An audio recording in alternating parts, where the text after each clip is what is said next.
Semua nak pakai QR.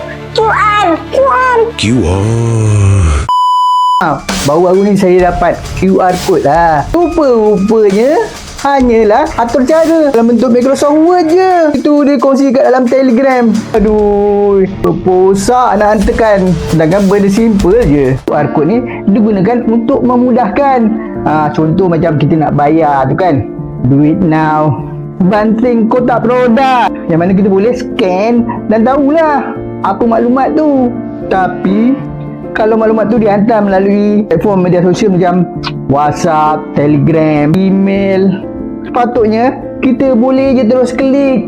Ada link dia. Handphone buka WhatsApp nak isi borang, tapi kena scan QR dulu. Lagi payah bila QR tu kat situ, kena cari handphone lain.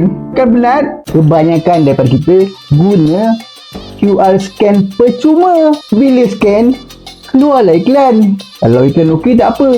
Kalau iklan yang tak berapa senonoh tu, iklan perjudian, tu tak manis. Apatah lagi kalau benda yang kita nak kongsi tu dekat QR adalah benda yang berkaitan dengan benda baik, yang berkaitan dengan agama pula tu.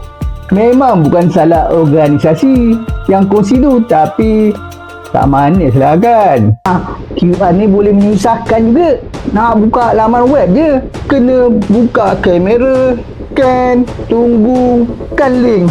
Padahal kalau bagi je URL, terus kita tekan. Mungkin ada yang ingat nak type URL tu panjang-panjang, tapi tak perlu type pun.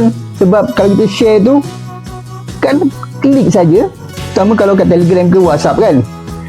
Kalau nak paparkan juga, boleh je gunakan URL shortener macam bit.ly, tinyurl, short.io dan pelbagai lagi lah. Dah tak payah nak kongsi-kongsi QR code. Contoh macam ni, kalau URL panjang macam ni, boleh dipendekkan kepada ni. Kan mudah, lagi senang kongsi. Itu bukan bermakna kita tak boleh gunakan QR code. Memang penting QR code di masa kini, tapi kenalah pada tempatnya.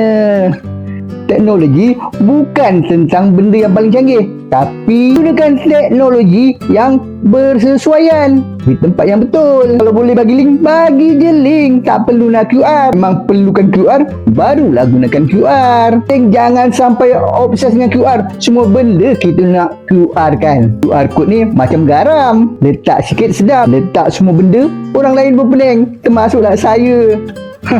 Kadang-kadang asyik-asyik tanya, kenapa tak boleh QR ni Cik Zul? Kenapa tak boleh? Manalah saya tahu. Apa pula pendapat anda? Setuju atau tidak? Bagikan komen kat bawah ni. Bermanfaat?